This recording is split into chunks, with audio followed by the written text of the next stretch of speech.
myself in ultra high def.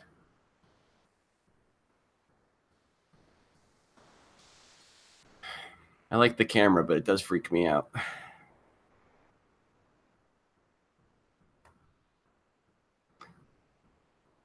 All right. Cool. We are live. Those of you who might be joining us right now as we get ready to start at 10 o'clock. And we'll be starting at 10 o'clock sharp. And by 10 o'clock sharp, I mean close to 10. Just sit back, relax. We're getting everything squared away here so that we can kick off our live stream. And Jordan Bergtraum is going to be the first one up. And you might be seeing some other mentors and mentees join in the crowd popping up along the bottom of your screen.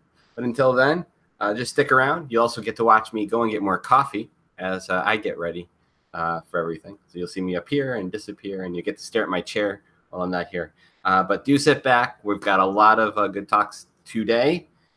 So get ready, get a coffee, Red Bull if you need it. And I've got a lot of really fun talks and a lot of great opportunities for everyone to chat and engage with the different mentors today. All right, let's see. All right. And remember, Joni, keep your video on. And cool. I'll be right back, folks. And enjoy my chair.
Howdy, we're here. Remember, keep your video on if you can keep yourself muted till we get started. Said the floating voice off camera.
For over half a decade, I've been going to this tea place called Bosie's Tea Parlor. And I thought all this time it was called Rosie's Tea Parlor, and it was just a fancy font. Apparently it's Bosie's, and I learned that last night.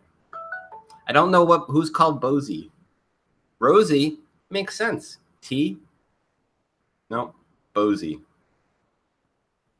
Half a decade, over half a decade. Very upset about this. I could see why that would be traumatic. You have no idea. Like it was. I don't know if I'll ever recover. Actually, Something tells me you'll figure out a way. I don't know. Bozy, Rosie. I really thought it was a font thing. I don't know what this says about your reading skills. It says that my UX is strong. Theirs is not. It was supposed to be Rosie. They chose. Who's called Bozy? But apparently, I would say right now, if there is anyone watching us and their name is Bozy, tell me. I don't know origins. Why are you called Bozy? What is it? Does it mean something? Is it like a parent mistyping? Maybe it's the parents' fault for having bad handwriting. Maybe their name was. Maybe it actually was supposed to be Rosie, and I'm the only one who knows. I'm gonna go with that. Sure. I'm in on the secret. It really is called Rosie's. I'm just the only one who knows. This explains why every time I would recommend it to people, they couldn't find it.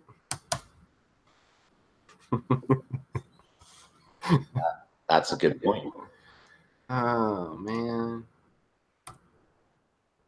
It's kind of like old school, classic New York sort of vibe, tin ceiling kind of thing. So it's kind of, it's like if you're familiar with Reggio's in the Village, with the original cappuccino in New York City on McDougal.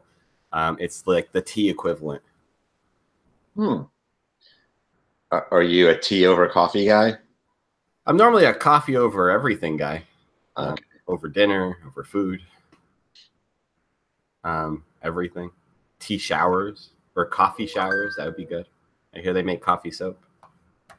Haven't bought it yet. But no, I'm always coffee, but it was kind of a nice kind of chill way to end the day last night.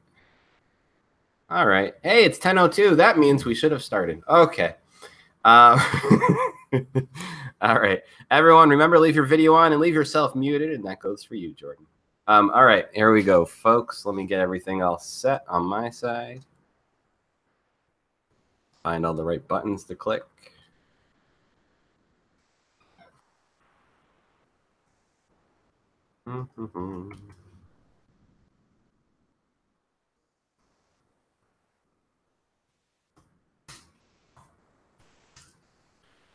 Those of you joining us right now, you're watching me click the computer as I get everything just finished. Just bear with me 1 second.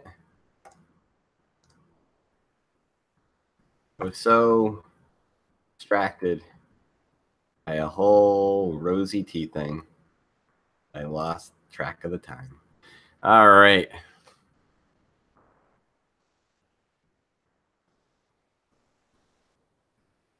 Here we go. It's Sunday, September 16th, 2018, and this is the Product Mentor Talk. Today, we're joined by one of our mentors, Jordan Bergtraum, to lead a talk on how to protect your roadmap from derailment by influential clients. It's going to be a great talk today. A lot of great people are joining us. And just let me briefly explain the format for those of you who may be joining us for the first time today. Along the bottom of your screen here, in this area, you see mentors and mentees from the current session of the Product Mentor. And the Product Mentor is a global program where we pair up mentors and mentees from all around the world to help make better product people, better product decisions, and, once in a while, better products along the way. So let me just kind of get everything started. We'll just kind of quickly go around the room, and we should be able to do this pretty quickly. Everyone, we're going to go around with the person closest to me first. Introduce yourself. Who are you? Are you a mentor or mentee? Where are you? And then we'll kind of go to the next person. So let me start with Magdalene. We'll start with you. Hi, good morning. My name is Magdalene, and I'm a product manager for Wells Fargo, and I am in San Francisco, and I'm a mentee. Excellent. And Jordan, just a quick intro. I'm Jordan Bergtraum. I'm one of the mentors in the program paired with Sean Raftery, and I'm in New York, if I didn't already say that. I don't think so. and this is one of my many sessions that I've been doing this, and currently doing product management consulting. Excellent. And Joni? Hi, everybody. This is Joni Hoadley. I'm based in Santa Barbara, California, so it's bright and early here, but the sun is up. I am a software product management consultant, and I'm also a mentor. Coffee hasn't kicked in yet. A mentor with the program this session. And Hannah. Hi, everyone. My name is Hannah. I'm in New York. I'm a mentee in the program, and my mentor is Patrick Hoffman. And I am a product owner at PWN Health. Excellent. And I am Jeremy Horn, aka the Product Guy, and I'll be moderating here today. So as we go through, as the mentor gives their talk, at any point in time, just post your questions to the chat. If you're joining us on YouTube, the chat is along the bottom of the video, or as well as if you go to theproductmentor.com/live, on the top of the screen, you'll see this lovely video.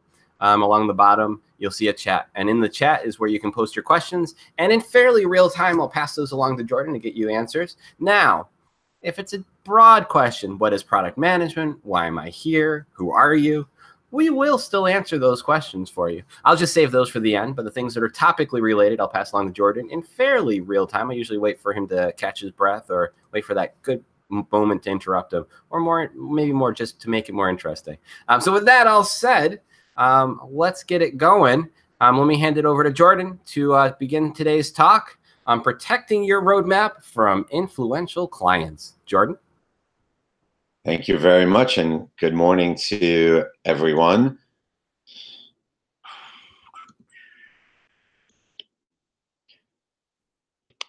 So I'm going to begin with a little bit of a background on me so you can appreciate where I'm coming from, because not every product manager has the same experience, and I think it is quite relevant to understand a little bit of their experience so you can appreciate some of the things I'm going to tell you about and the lens through which I am coming from, because I think that will influence the content that you're about to hear. So I have over 10 years of B2B SaaS experience as a product person. Almost all of those, or at least a vast majority, in even the enterprise B2B space. So I do want you to keep that in mind, that I'm not coming from, for example, the consumer world. It's in my mind, a very different world from what I've learned in talking to product people in that world. So that's going to definitely color some of my thinking on product and this topic in particular. 7 of those years have been leading product functions, both the portfolio of products and teams of people and the mentorship and team development that comes with that. I've been all over the map in terms of verticals that have almost no relationship to each other, from education to legal, pharma, and even facilities management of all things. Twice, I've introduced the product management function to companies being the product, and that has its challenges to come in and prove value for the product function and then build teams around that value prop. My scope of responsibility has ranged depending on the role, but I've been responsible for market research, outbound product marketing, product design, product delivery, project management, UX. All of those functions at one point or another have been under my umbrella. So I want to set just a very simple expectation on what hopefully you'll be getting from this presentation today. And it's fairly straightforward in terms of its objective. I want to put you in a position that you'll be better able to maintain your roadmap by preventing your influential clients from altering that roadmap through many different mechanisms they may have of doing so. But when you know what they're asking for and your heart and mind is not roadmap worthy, and you don't want to put it on your roadmap because you don't believe in it enough to put it on your roadmap, what do? How can you prevent that and handle those situations? But I also want to start with a little bit of a reality check, because we all live in the real world. So first thing, keep in mind that your boss and your leadership, they're the boss. And if they come to you and tell you that it is their opinion or even fact in their mind that you need to add something to the roadmap, I'm not going to tell you that you should be telling them absolutely not, no way. No, that's not what I'm saying here. However, I do think there are times where when it's not your boss or the client themselves, that there are ways to talk people out of changing your roadmap just because they think so.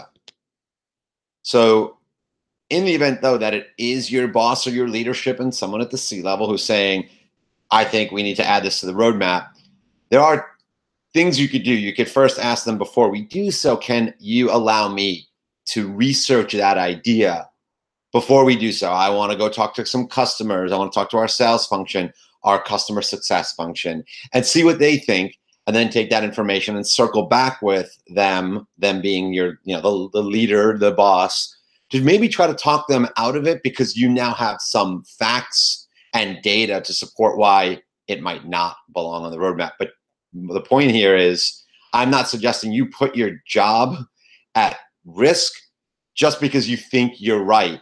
It's just not worth it, because think of it this way. If you have a great roadmap and you believe in it, but you get fired, you cannot defend that roadmap. So that's not fruitful. Okay, tip number one when it comes to being able to defend a influential client's request is you have to have a roadmap in the first place. Now, I know that sounds obvious, but I've, especially in my consulting life, come across a number of organizations that don't really have a roadmap.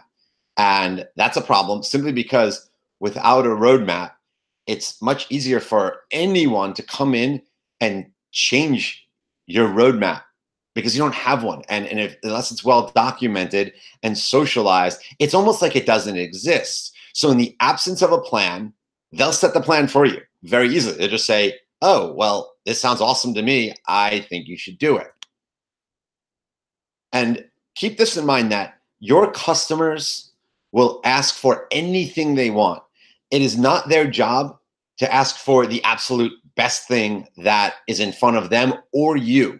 So they will come at you with plenty of good ideas, but there's nothing to say that that good idea is a great idea, and that even next level, that it's a roadmap worthy idea. So keep that in mind, that they're just going to come at you with ideas, and it's your job to determine whether that idea truly belongs on your roadmap.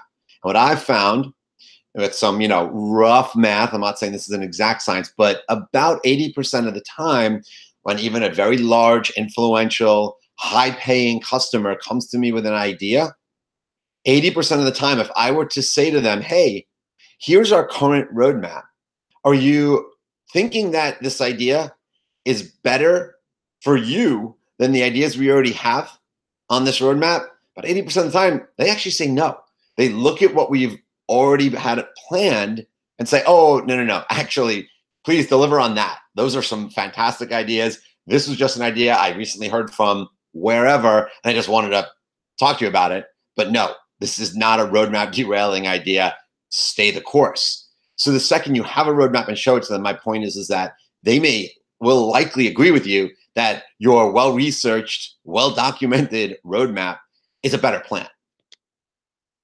So tip number 2, have a roadmap process. So before you get to that, we've got a question. I think it's from Hannah. Let me hand it over to Hannah. Ask her question. Hi, I was just curious. So we're working with a number of clients, and often it's quite difficult to prioritize. So how do you recommend prioritizing client requests? Okay, so that could be a talk in and amongst itself that I could consume an hour with. So I'm going to try not to do that. Here's my short answer. It's a combination of art and science, of course, and we'll say it's 50% of both.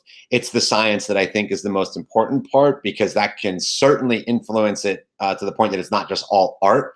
So I believe in having advisory boards of, let's say 8 to 12 influential clients and turning their feedback on prioritization into actual data. So you ask all, let's say 10 of those customers about prioritization of various ideas you have. And then you could simply average all that together so you have a good starting point of hard data that is very challenging to argue with from that data perspective. So that's one thing I have done many times. And then even once you have your roadmap, when new ideas come in, it's the same exercise with that advisory board. Oh, you think this is a new roadmap idea? Where? Where exactly do you think it belongs? Is it the new number 2? Is it the new number 5? And again, like you just are evolving your roadmap through that mechanism of using at least the data coming from existing customers. Now, that's not enough. Also factor in what your sales function thinks. Do they think it belongs on the roadmap? You can go through the same type of cycle with a couple of key and intelligent salespeople in your function about, do you think it's roadmap worthy and where? I also think your client success function can also help with do the same thing. Now, but at the end of the day, it's also art, because you're going to get different answers from different people, right? What your current customers, your client success, and your sales function tell you very well could look different. And that's where the art comes in, where you as a product professional and what you know about the marketplace and the conversations you've also had with some really, really smart people come into effect, and you have to merge those different sources into a singular final roadmap. And that's why that's not an easy thing to do, and why it could be an hour-long conversation. So I'm going to leave it at that for now, so I don't just consume the world. Got it. Thank you so much. So it's a good question. Keep them coming in. Keep them posting to the productmentor.com/live or the YouTube channel. With all that said, I'll keep passing them along to Jordan, and back to you, Jordan. So tip number 2, have a roadmap process. And what I mean by that is, it's one thing to be able to show the roadmap. It's next level smarts to be able to explain to anyone that asks, especially an influential customer, how you got to that roadmap, right? Lists are great. Lists of ideas are great. But it's easy to challenge that list if all it is a list of opinions. But without a my point is, no, as I wrote here, no process, very hard to defend that roadmap. All it is a list of opinions without explaining how you got to it. And also a thing to talk through with your existing customers, and also anyone that might ask, is that you're building a platform, and not platform in the technical traditional sense. I just meant consider you're building a solution for a marketplace, not one customer at a time. What that means is any one individual customer may not be getting their absolute favorite idea off the roadmap, but theoretically, they'll be very happy with many of the ideas on the roadmap. And that still breeds a sense of happiness out of them, because they're getting a lot of good things. But it's better than you trying to keep one customer happy with their idea at a time. And that's part of your thinking. That's part of your road mapping process, is you're building that roadmap for an entire marketplace, meaning 100 customers that you might have, 150, and maybe it's only 7. Still, it doesn't matter. Once you have multiple customers, you're in a position where you can't just be trying to make one customer happy at a time and scale. It's just not effective for your organization, your company. It's also not effective for your existing customers to try to do that. Trust me, I've been there. It just doesn't work. What happens is you land up making nobody happy when you try to make one customer happy at a time.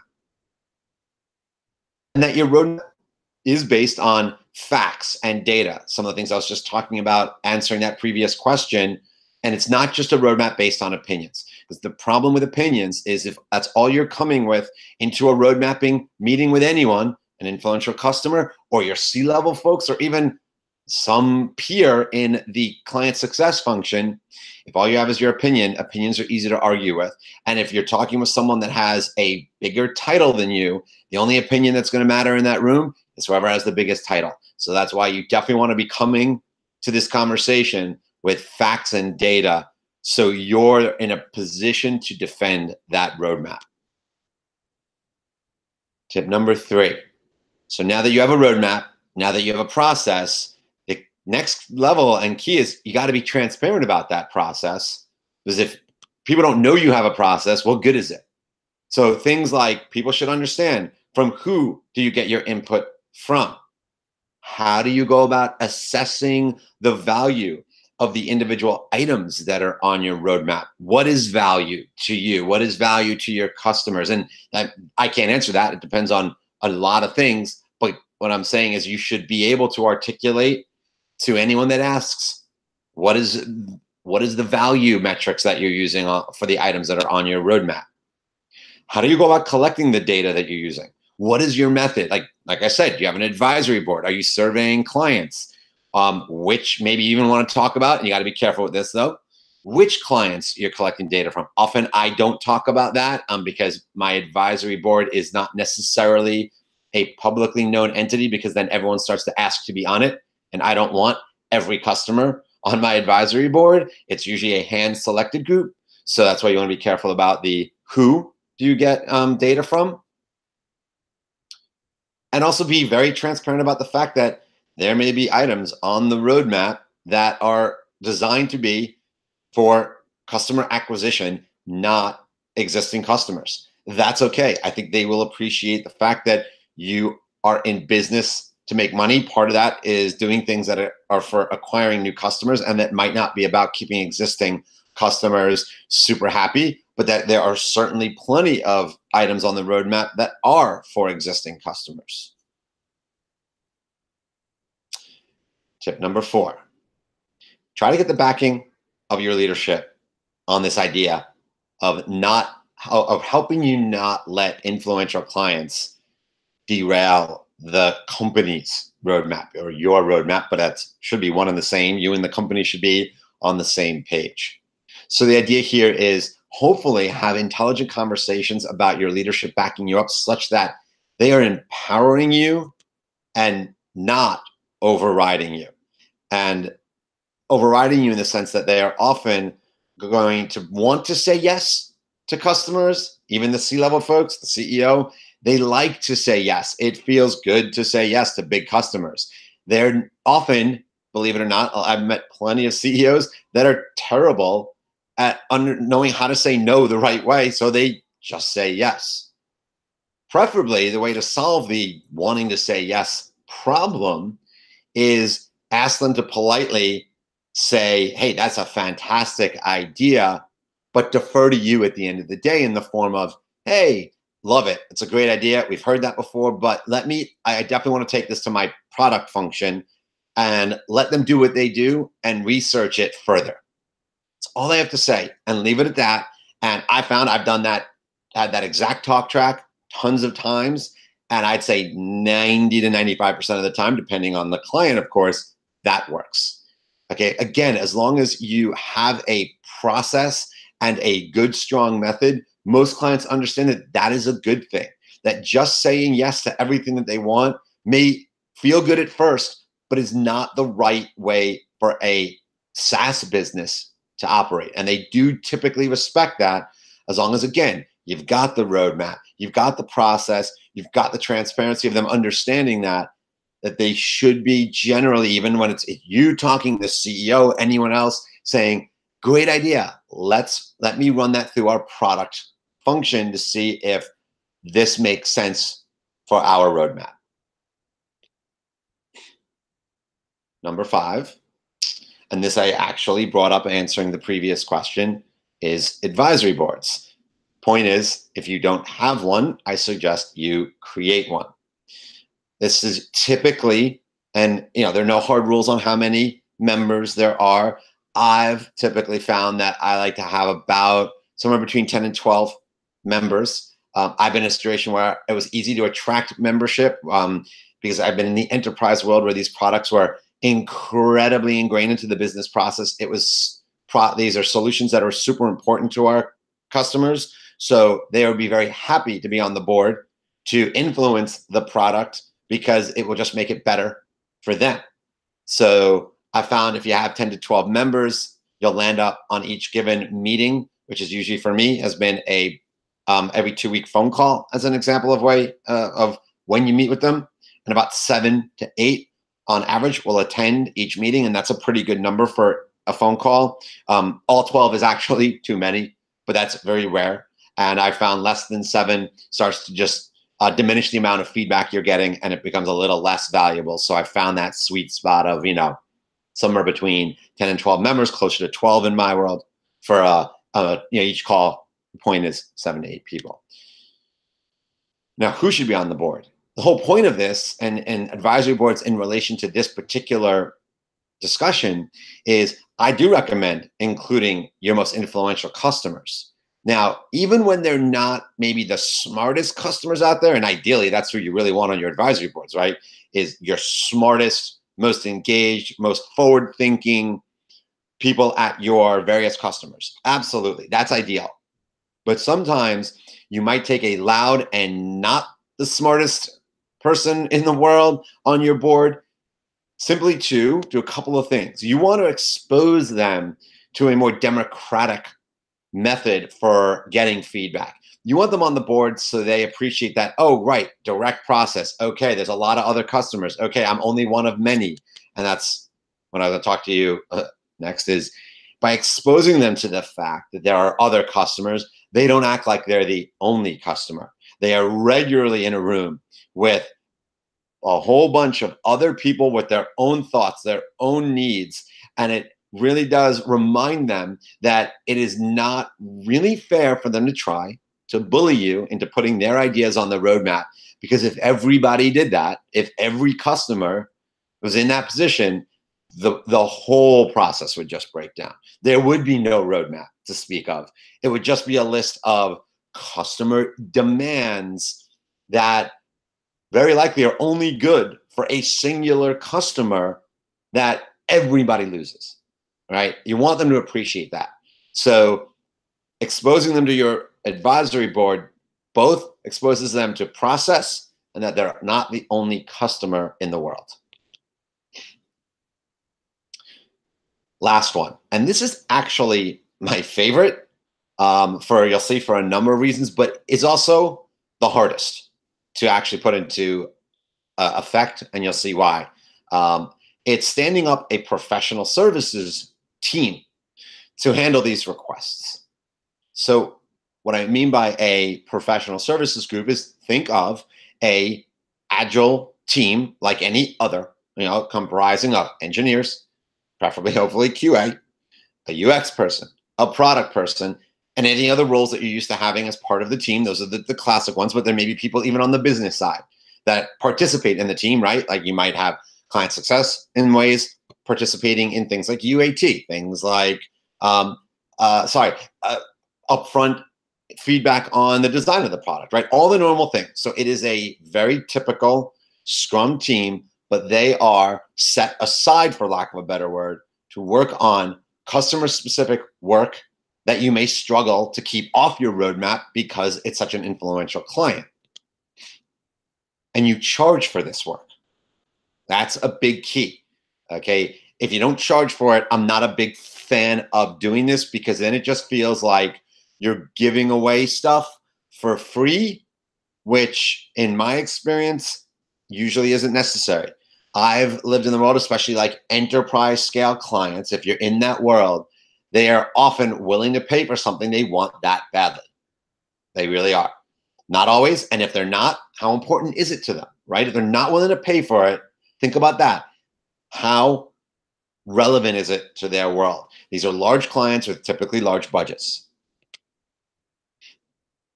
Now, the key to this being successful, and this is very important, and I'm a big believer in this, while other professional services where customer ABC, who's willing to pay, comes at you with a wild idea, and you just do it, just because they're paying.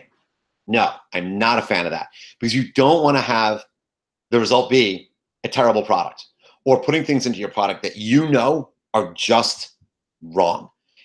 The idea here of this professional services team is they exist to do work on clients' behalves for a fee for ideas that you think are good, but aren't so good that they should interrupt your roadmap. Think of it that way, that they're good ideas. They're maybe even great ideas, things that you would love to add to the product in the world of endless resources. Absolutely, I'd add it to my product. I like it. It's just not going to happen anytime soon because I've got a roadmap full of better ideas. So the beauty of having that process and that line of thought with your professional services roadmap, for lack of a better word, or think of the professional services backlog, is you're bettering your product. you're making it better as well for all customers, not just one. That's the other key to this kind of work, is if it truly is for only one customer and it will only be useful for one customer, again, I don't recommend accepting the work, not even in the professional services group, because you don't want to create a mess of a product for just one customer that no one else will use. I don't believe in that. That's not a good idea. So let's be very clear on how I feel about this professional services team and the type of work they'll do. Or all they're doing is they allow for good ideas to be escalated off of the, let's say, bottom part of the roadmap. Not that that's a bad thing. There are still good ideas to right to the top for this professional services team to work on. And that's the type of work they're doing. So it needs to go through the product management function to make sure that two things. One, that the idea, the problem you're trying to solve is a good one, is a valid one, and you like it. You want to solve this problem. And secondly, you want product management heavily involved so it gets built right. Both typical parts of the product function is what to build and how to build that right. All of that still needs to come into play for all the work going through the professional services group. So just some of the benefits of doing this, that some of which I've already mentioned, but I want to revisit. So this is a way to keep big customers happy, right? They get what they want. They get to escalate some of their ideas to getting done much sooner or getting done at all.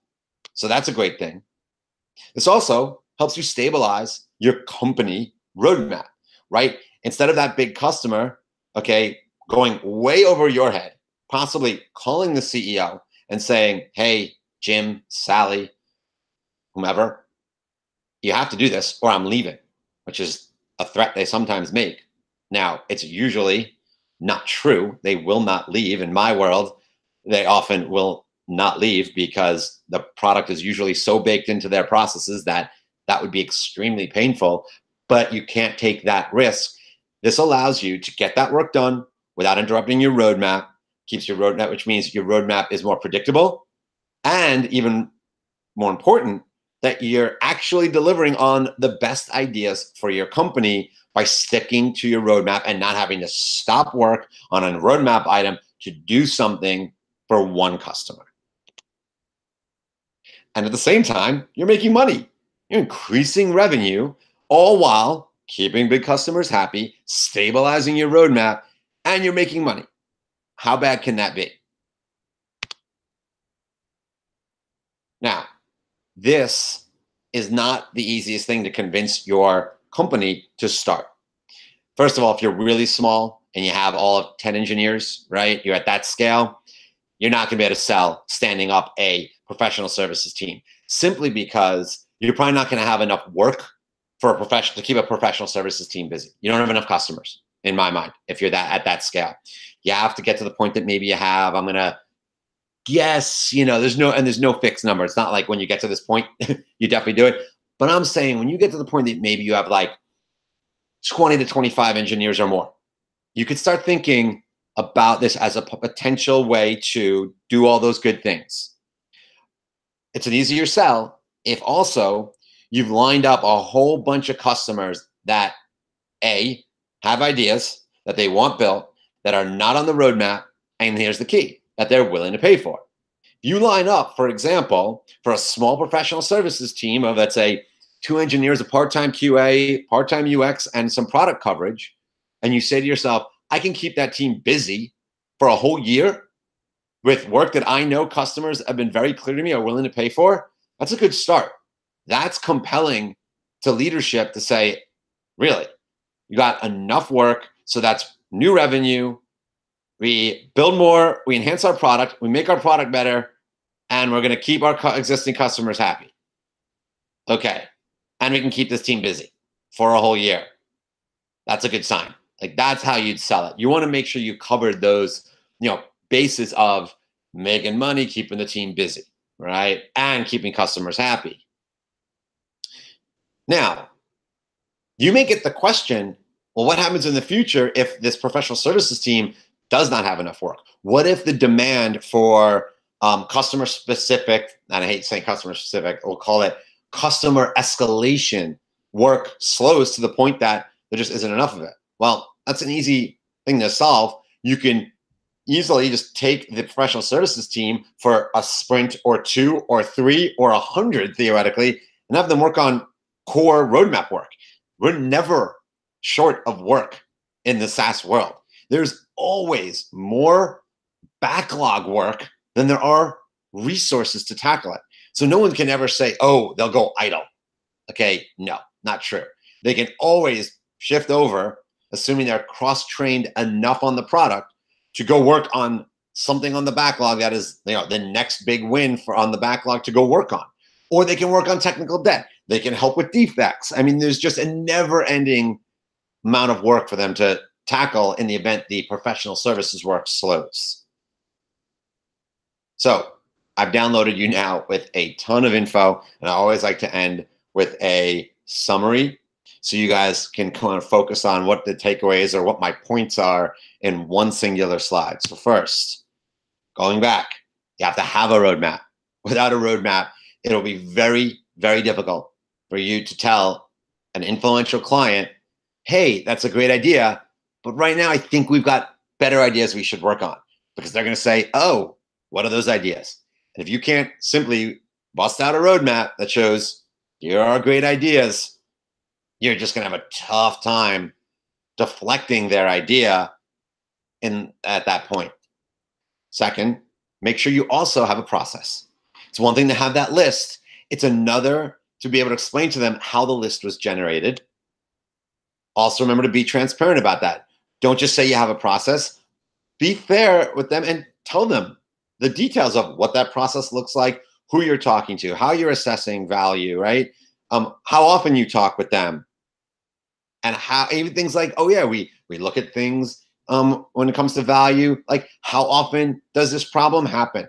And when that problem happens, who does it influence? And when that problem happens, what does it cost you per incident? And that's one way we get to value from a cost perspective to our clients.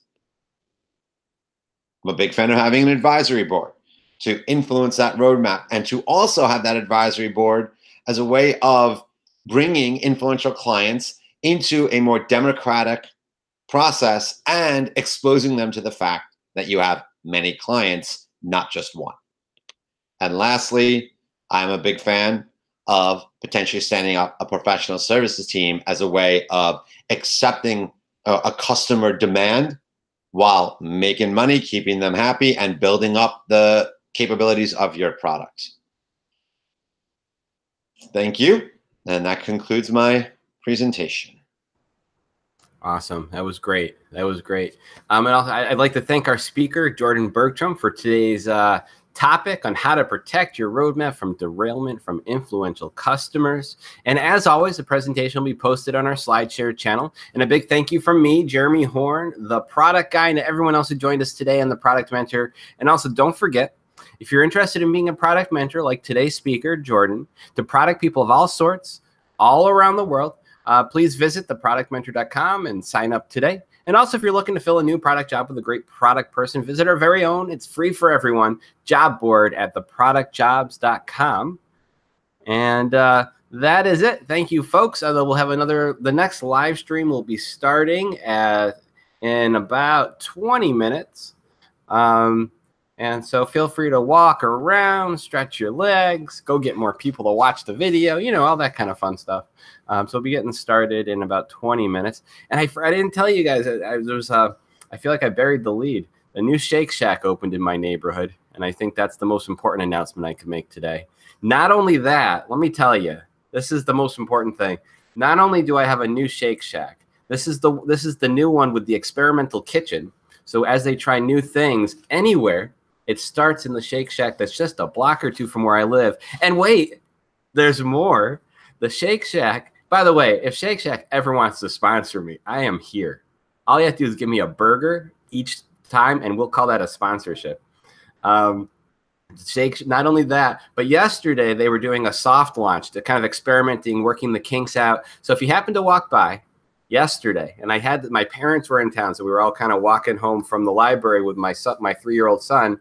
And as we're walking home, we see that they're doing an experiment. They're saying it's closed. You can't go in. You can't do anything like that. But then as we're walking in, I said, "Oh, bummer. I wish we could go in." They said, "Oh, are you from the neighborhood?" I said, "Yeah, 2 blocks away." I said, "Oh, if you're from the neighborhood, by all means, come on in." And so if you're from the neighborhood, come in. And by the way, it's all free. So let me tell you, Shake Shack, all free. We're literally, you walk up to one of their kiosks. They do all digital ordering now. You walk up to one of their kiosks and they basically say, click anything you want. We'll give you as much of anything and anything at Shake Shack. Oh my God, that was a good day. And we had like a sesame milkshake and then all kinds of wacky stuff. But yeah, we just, and the part that kept confusing them was after we'd order a meal, we'd go back for another and we'd do a whole nother round of stuff. You can never get too many fries or hot dogs. That's all my son eats is the hot dogs. So we get lots of those. But yeah, we basically were able to work our way through the entire Shake Shack menu, plus the experimental one as well. So I'm good. I don't have to eat for like 3 weeks now, so I'm good. With that said, we'll be coming back for everyone who's joining us now or sticking around or listening to my wonderful Shake Shack story. We'll be coming back in about 20 minutes, a little bit less than 20 minutes. And then we'll get going. Our next speaker is also in the room. It's Joni Hoadley. She's going to be doing a talk on metrics that matter. And as product people, we all care about metrics that matter, don't we? Some of us do. We should, because they all do, or the right ones do. With that said, I'm going to pop out and get some more coffee because it's one of those days where I just need a lot of coffee today. With that said, stick around, and I'll be back shortly. I'm going to try and click this button here that says I'll be back. I don't know if it'll work. My fingers are crossed. Hopefully I don't break anything. Let's see. With that said, I'm going to switch over and say we'll be right back. So as I said, we shall. And in about a little bit less than 20 minutes, about 15 minutes, I'll be back. Videos will start coming on and we'll start getting ready with our next speaker. So thank you guys for joining us. See you guys all in just a few minutes. And do stick around. Do stay on the stream. And I'll see you in a bit. Let's see.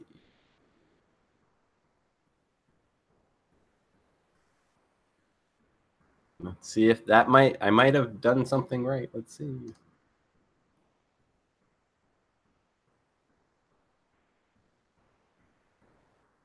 I might have done something right. No, doesn't look like it did anything.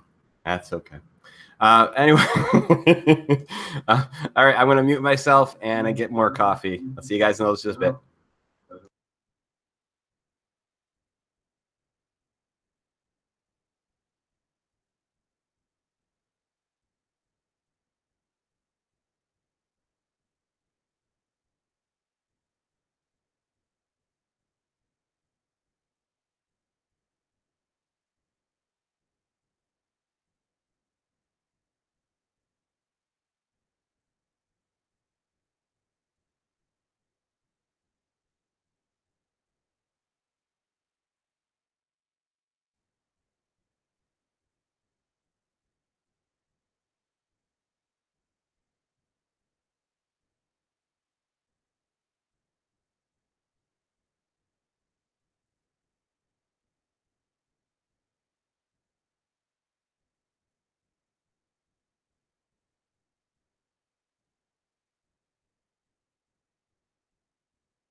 Hello, everybody. We're back. All right, everyone in the room, turn on your video. Keep yourself muted. And I just realized since I asked Shake Shack for a sponsorship, Starbucks, if you're listening, and also Trader Joe's, better than I thought. All right. Let's see. I see Andrew is asking for the address of the Shake Shack Innovation Kitchen. Andrew, I will not tell you. It's mine. There's already the lines at every Shake Shack in New York City are already too long. I will never say. Never, ever. Or I might, if they sponsor me. All right. Joni, you good to go? Excellent. Let's see here. Am I good to go? That's the question. That's the question.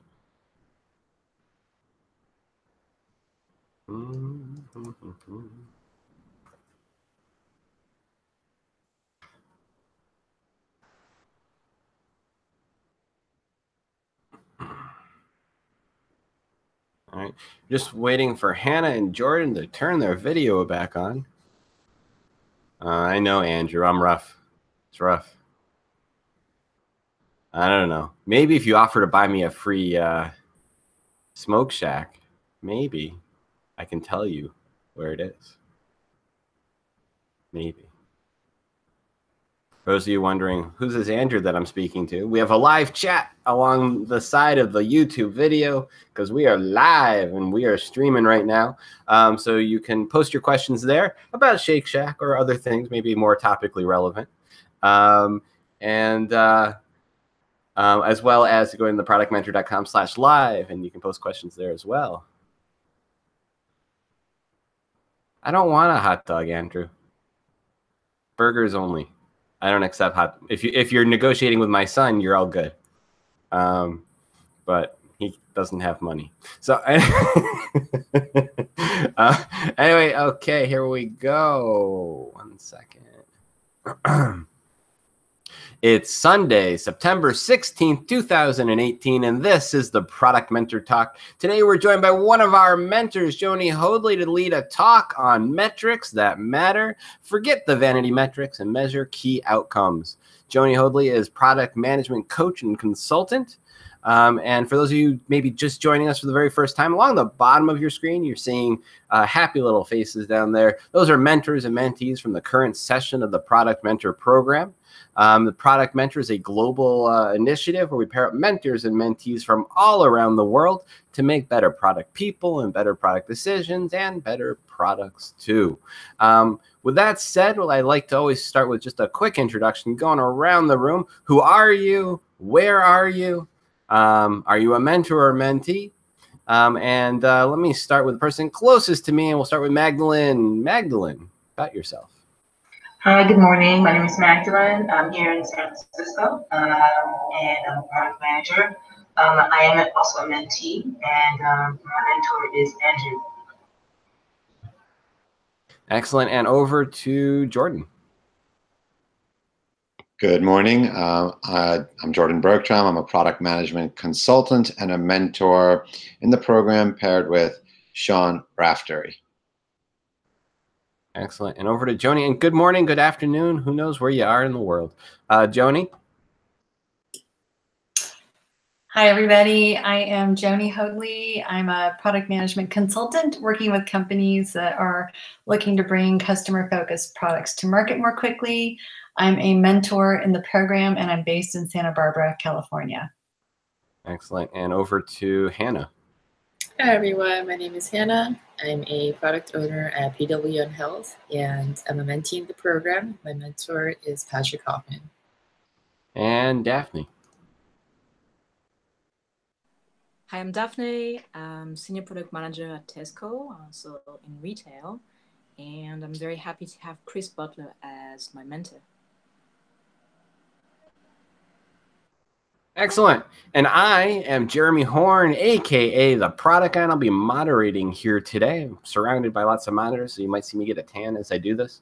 For those of you joining us, so basically you can post your questions. If you're watching us on YouTube, there's a little chat along the side of the video there. You can post your questions there, as well as if you're joining us, if you can go to theproductmentor.com/live. Along the top of your screen, you'll see a video, and just below that, you'll see a chat window. Post your questions in there, and I'll pass them along to the mentor in fairly real time as they speak. I usually wait for a good moment to interrupt them. That said, if it's topical, I'll interrupt them as quickly as I can. But if you have more generic questions about product management, life, about things of that sort, just broader questions, I will still pass those along to the mentor. I'll just usually save those for the end of the talk. With all of that said, let me hand it over to Joni to take it away. All right. Thanks, Jeremy. Get this going.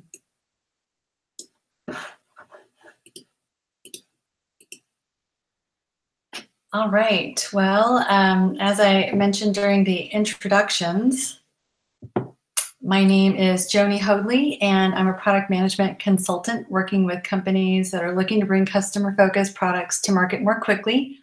I have about 23 years of experience as a software product manager, primarily in the consumer space. And throughout my career, I've worked mainly with startups, companies that have been around anywhere from 0 to 5 years or so. And prior to going into consulting, I worked for a company called Sonos, which makes wireless home audio products. And I was a product management leader there for about 12 years. So today, I'm going to be talking about lots of different types of metrics. I'm going to break it down into the good, the bad, and the ugly. So everybody knows metrics are important for product managers, right? We all try to be more data informed. The key is to using the right metrics to inform and influence your product decisions. So for starters, we're going to go with the bad. Vanity metrics. So what exactly are vanity metrics? Vanity metrics are a way of measuring something typically without context. Vanity metrics are easily manipulated, and they do not lead to actions that you can take to grow your business. So some examples of vanity metrics include things like app downloads. The number of times your app has been downloaded does not actually provide a direct correlation to how successful your business is.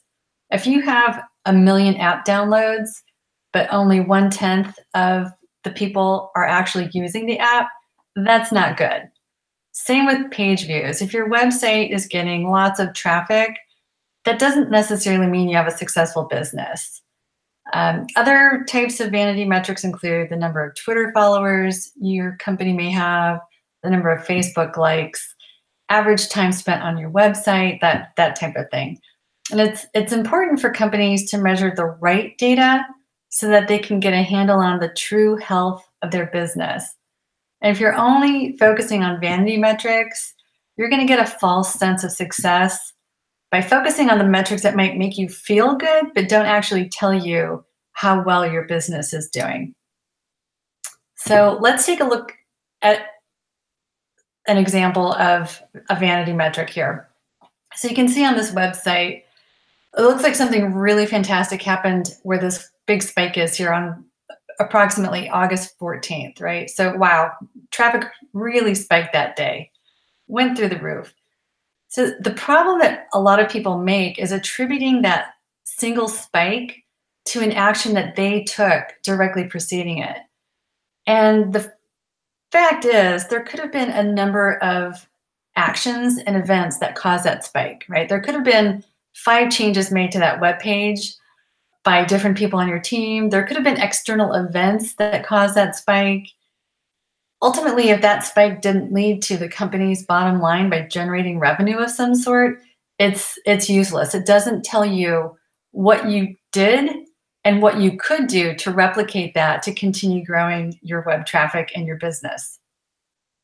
So speaking of useless, this entire page is completely useless. Now, if you're like most of us product managers, you're either using Google Analytics or you've used Google Analytics before.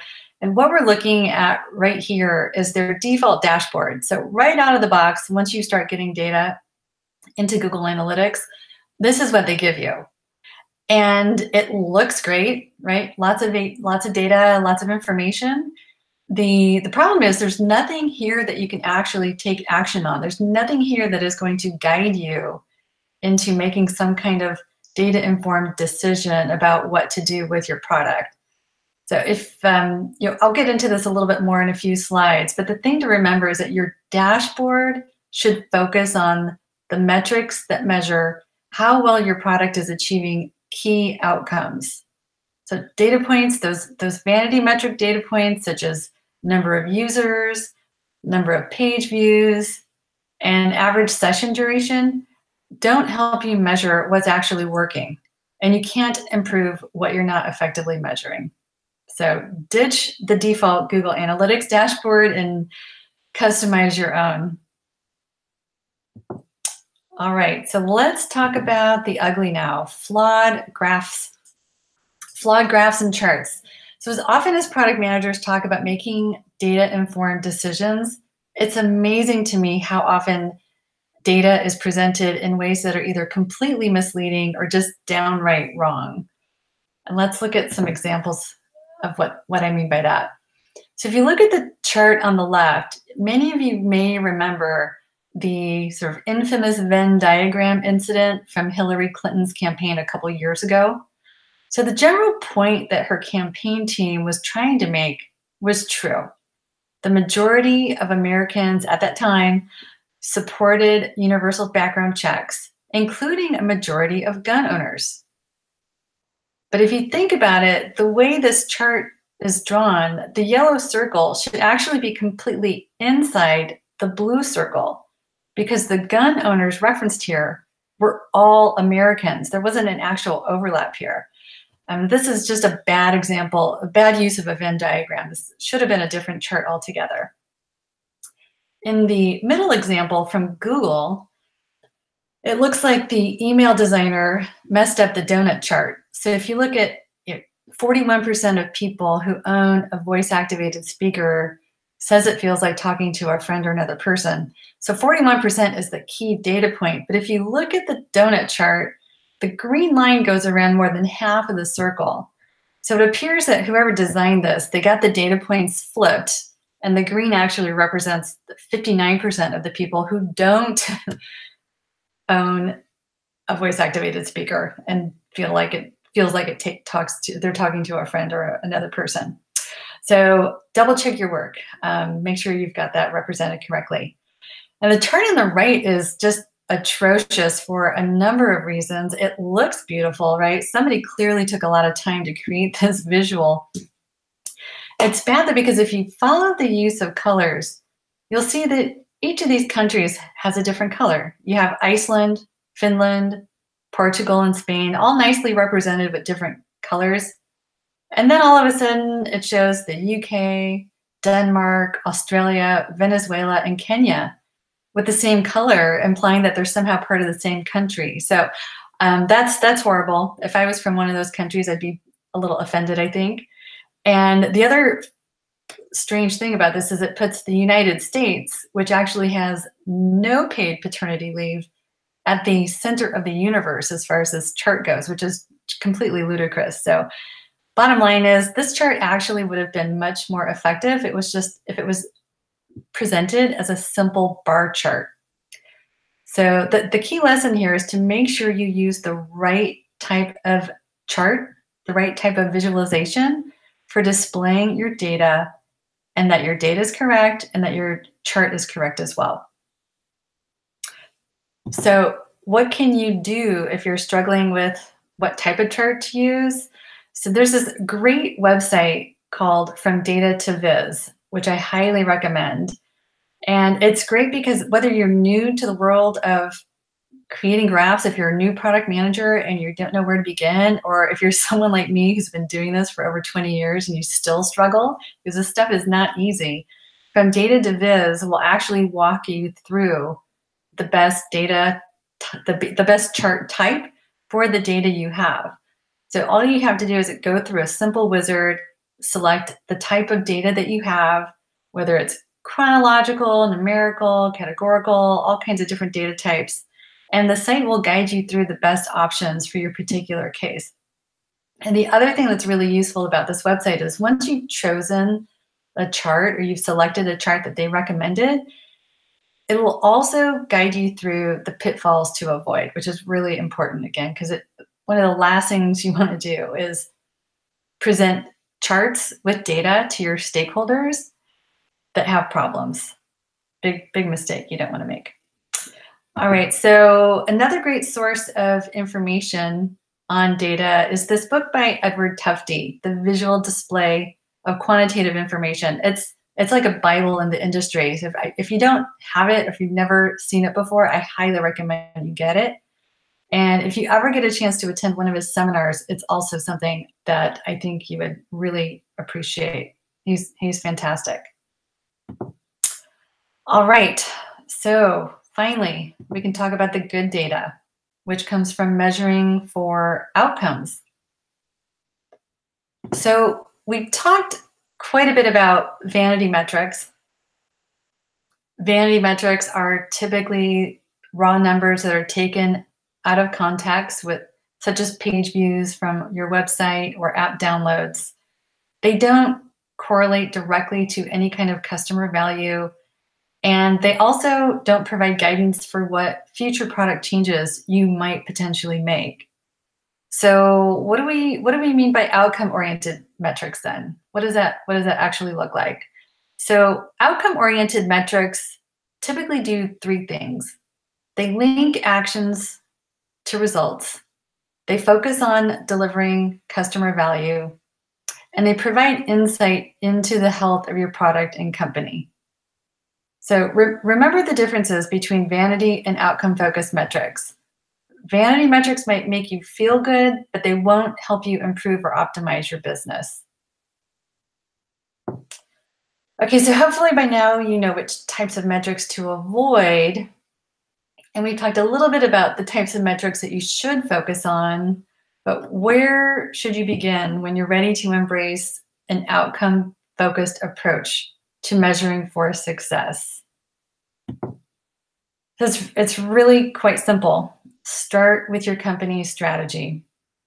When your company has a strong, clear vision, that should serve as your North Star and guide you in prioritizing the most important metric. Based on that vision, what is the one metric that matters most to the success of your business that you can rally your entire team around? So let's take a look at a real-world example. I'm going to use this example from Zappos, which has done a really great job of leading from strategy. Their CEO literally wrote a book on modern customer service. They totally disrupted online retail sales by focusing their support department as an opportunity to market and generate revenue rather than as a cost center. And their entire strategy revolves around creating loyalty among customers using effective KPIs that lead to what they call wow moments. And they did this because they found that repeat customers spend more than first-time customers and drive referrals. So that's huge, right? They get a lot of business that way. Right. So Zappos has been super successful by measuring what matters. Now, unlike a lot of companies that focus on call volumes, Zappos delivers on its brand promise by encouraging their reps to talk to customers as long as needed. Every agent at Zappos is expected to spend at least 80% of their time engaged with customers, either on the phone, in chats, or in an email response.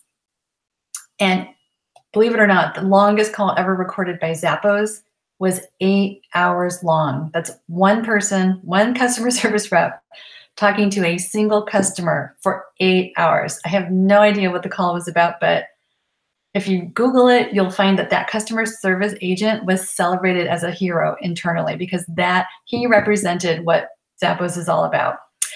Now, they also measure success against their goal of delivering on their strategy by using a 100-point scale happiness experience survey. Every one of their agents is expected to maintain a 50-point average or higher, and those that don't are given coaching to get those numbers up. So I'd like to give another real-world example from Sonos, where I used to work. So the Sonos mission has been to fill every home with music. Now, as a product manager, we would use that as our North Star when defining key outcomes. So for example, fastest time to music was a key outcome by which we would measure the success or failure of a particular feature. Now, the rationale for that was the faster the music starts playing in someone's home, the better Sonos is doing its job of filling that home with music and serving our strategy. So ask yourself this: what is the key outcome you can focus on and set actionable KPIs against based on your company's strategy? So with your strategy in hand, with your company's strategy in hand, I recommend selecting a useful framework for measuring key outcomes. And the one that I like to use is Pirate Metrics. So Pirate Metrics is credited to a guy named Dave McClure, who came up with this framework back in 2007. Yeah. Hey, Joni, we just had a question come in. I don't know if you can speak to this, but let me ask it to you. It's relevant to what you were just talking about regarding the Zappos example you were just speaking to. Marcelo was asking, how can only call time be a metric to drive decisions? And I was wondering if you might want to speak to that a little bit. So going back to that 100-point scale, by keeping customers engaged, there were a number of factors that go into measuring the success of those calls. And a big factor is whether or not the agent was able to actually make some type of an emotional connection with those customers. And what they found was when making that emotional connection with the customer satisfaction went up and their likelihood to repurchase from Zappos and refer to a friend would also increase, right? And that's a great segue into Pirate Metric framework, which I'm going to talk about. But I will also have a link to more information about the Zappos example at the back of my deck, so you can read more about that after the talk. Excellent. So keep the questions coming in. Theproductmentor.com/live, as well as the YouTube channel. Just post your questions, and we'll keep feeding them on to Joni. With that said, let me hand it back to Joni to continue the talk. Great.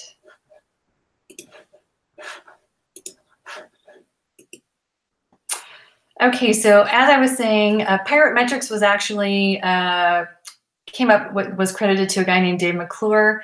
I'll include a link at the end of my presentation so you can go back and watch his video. I highly recommend it. He's very, very entertaining.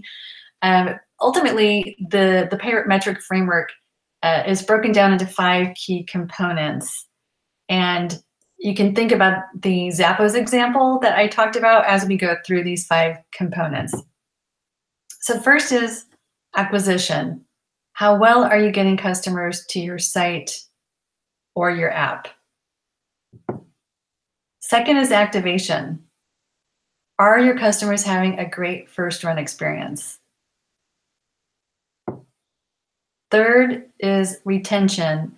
How often are your customers coming back? So again, with that Zappos example, right? The Zappos found that repeat customers spend more money than first-time customers and drive referrals. So retention is a key data point for Zappos. Referrals. Are they telling others about your product? Again, the Zappos example, right? Their business is thriving based on referrals. And last but not least is revenue. Are the customers paying for your service are you able to monetize your customers? So some of these are more kind of B2C focused.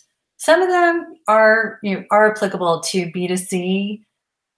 Things like activation, retention, and revenue obviously can apply to either B2C or B2B. So keep that in mind, and let's dig a little deeper and come up with some other examples to help you better understand pirate metrics. So let's imagine that we're product managers for lynda.com.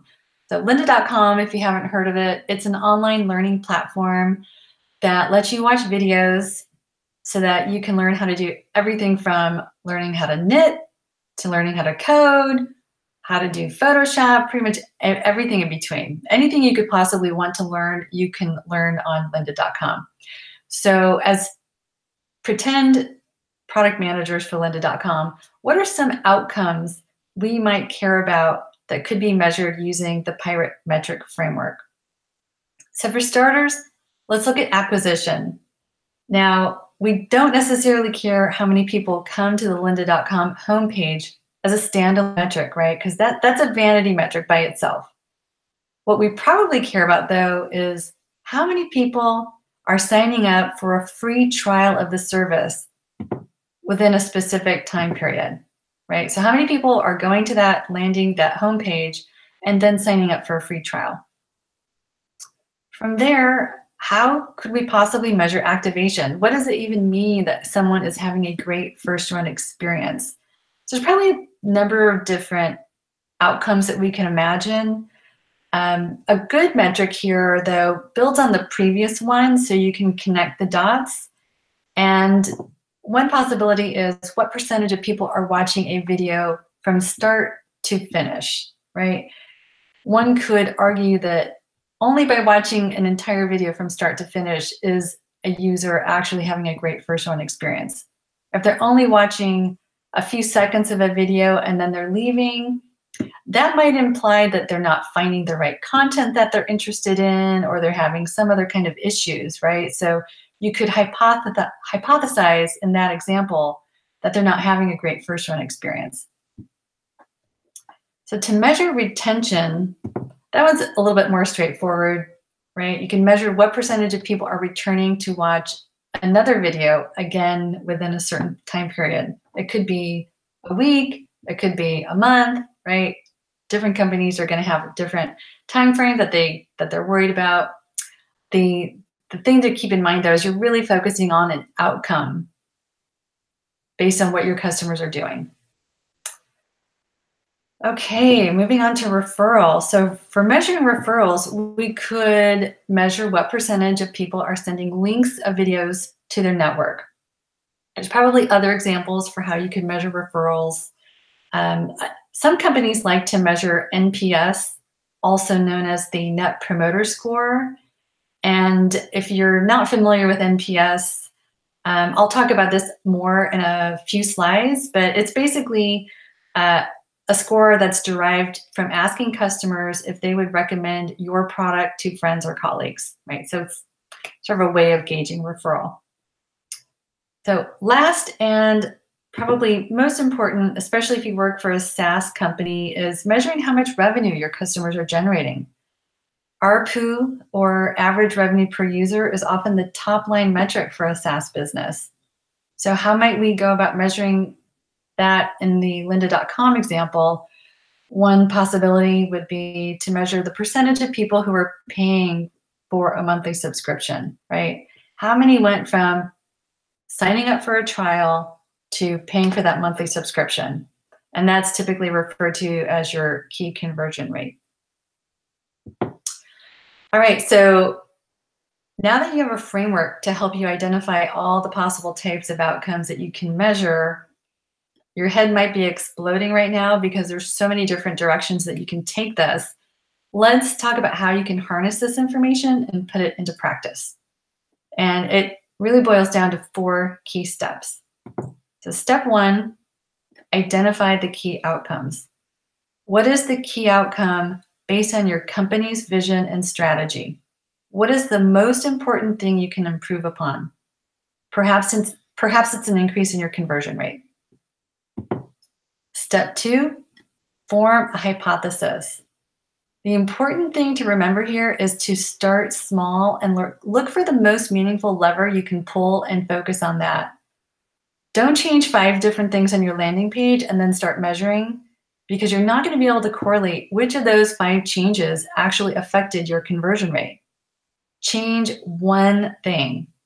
So a hypothesis could look something like, if we reduce the price of our product by 10%, we'll see an increase in our conversion rate of at least 11%, right? So a hypothesis is, if you think about it, it's kind of like an informed guess, right? Like you're looking at your data, you're looking at your strategy, and you're thinking about bets that you could place, right? So if your existing conversion rate is 10%, what are some of the things you could do to get that to 11% or higher? Right, from there, step 3 is build your experiment. So this is where you need to dissect your hypothesis into key components so that you're able to collect the right data to validate if your hypothesis is correct or not. And before you build anything, make sure you know what your current state or your baseline metric is. In this case, you want to make sure that you know exactly what your current conversion rate is. Once you have your experiment ready, you need to then just set up your analytics so that you can measure the KPI against your baseline and the goal that you've set. Step 4, measure and analyze. So once you've got that data coming into your dashboard, you should be able to quickly analyze if it was a success or not.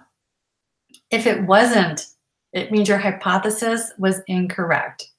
Now remember that you shouldn't view that as a complete failure or a waste of your precious developer resources. And I know that's something that most of us product managers do worry about. This is a learning moment. And failing fast and learning early is key to allowing you to eventually zero in on what works. If you did the experiment and it was mildly successful, maybe you set your goal as 15% and you only hit 11%, but you're still better than you were without the change. You want to go back and tweak your hypothesis based on the new data you have. And if your experiment was wildly successful, that's awesome. Celebrate that fact and then quickly look for the next lever you can pull to help your business be even more successful. And the faster you can do that, the more successful you as a product manager will be and your business will be. So what I just described with those 4 steps is a framework for continuous learning. And this is an idea that's taken from the Lean Startup methodology. And even though it's called the Lean Startup methodology, it can be used by anyone at any size of a company. And it's really all about creating a virtuous loop of building experiments, measuring your KPIs, and learning each step of the way. And by doing that, it's going to allow you to quickly and successfully create value for your customers and ultimately your business. Okay, so I mentioned a couple of slides ago something called NPS, Net Promoter Score. It's become a standard for measuring customer loyalty and satisfaction by many companies. And it's built on the power of a simple question. How likely is it that you would recommend my product to a friend or colleague on a scale of 0 to 10? And it's used now by companies of all sizes in just about every industry all over the world. And you probably have come across this yourself as a consumer. So what's the problem with NPS, right? It seems like a great thing. It's easy to measure. It produces a number that you can track over time, right? You can have a nice little trend line that shows how NPS is doing. It feels legitimate because it's based on customer feedback, right? But NPS actually has all the earmarks of a vanity metric. The data is taken out of context, and because you can't take an action on it, it's just not useful as a standalone metric. So I'll tell you a little bit about an experience I had in my past with NPS. I worked at a company years ago that lived and died by its NPS number. And it was so important we actually built our own survey tool into our app so that we could constantly measure NPS. Now, the problem that we ran into, and that most companies run into when they're measuring NPS, is that the metric by itself does not help you identify why someone might not recommend your product. So in the case of, my case where I was working for this company years ago, we would measure NPS consistently, but we'd really pay attention to it after a big software release. And if that number went up, we'd say, wow, that was a great release. Or if it went down, we'd say, oh man, what happened? And unfortunately, because our software releases were monolithic, meaning there were lots of new features going into them, there were UX improvements, there were bug fixes going into every single release, we couldn't point to any one thing that we did that could be attributed to an increase or decrease in that NPS score. So I could talk more about the dangers of these monolithic types of software releases and how to deploy software in smaller, more frequent cycles, but that's probably a whole nother presentation altogether. The key point I want to make here is that you need to focus on the smallest incremental improvements based on a framework like the Lean Startup methodology that I discussed a couple slides ago. So what can you do though, if you happen to work for a company that does measure NPS, what can you do to understand the why behind the score and potentially increase it? So one thing that I found that worked for me is to add an additional question. What would it take for you to recommend my product to someone you know? And targeting that question at the people who are not your promoters. So those are the people who responded with an 8 or lower. And then you can do an analysis on those open-ended responses to identify key trends in the data. So going back to the lynda.com example again, it's hypothetical, but perhaps a large number of people said that they wouldn't recommend because the price was too expensive. So going back to the lean analytics framework, you could do some pricing experimentation to see if there's a lower price model that results in driving up your NPS score. All right, we are in the home stretch now, and I'm going to wrap up with some key takeaways to recap everything that I talked about. So number 1, measure outcomes and not vanity metrics. Make sure the data that you are measuring can be tied to the actions you've taken and the key results that your company is interested in based on that strategy. Number 2, make sure your data is correct. This is an obvious one, but again, people make mistakes all the time. Have someone on your team double check your work before you share it out. Key takeaway number 3, choose the right type of chart for the data, right? Check out that website from Data to Viz, right? That will guide you to the right type of visualization for the data that you're presenting. Key takeaway number 4, define KPIs based on your company's strategy and top-line metric. Use that strategy as your North Star to guide you in forming hypotheses that you can test. And last, experiment using the Lean Startup framework or some other framework that you might find useful. Experiment with small changes and foster a culture of continuous learning by focusing on small changes and experiments that you can run to quickly drive change within your product and business. And with that, I just want to say thank you for taking time to listen to the presentation. I've included links to all of my sources at the end of the deck, which will be made available later. And please connect with me on LinkedIn or say hello on Twitter. And we have a question that just came in. Let me hand it over to Patrick so he can ask his question. Sure. So it's a question around the NPS side. And, you mentioned it kind of as an overarching number, but have you ever seen companies slice it down to a more finite set so that you're asking it kind of gates that the customer goes through, for instance, not only right after purchase, but at a key inflection point in their usage or at exit, as well as do you tend to see the NPS done standalone from any other data points, or when companies look at it in addition to like sharing it with investors or others, do they put it in the proper context of, you know, customer segments, et cetera? So typically what I have seen is NPS is measured standalone, right? Most examples I've seen, companies will send a follow-up email, or they might pop something up within the app asking that NPS question, and it's then kind of measured as a standalone.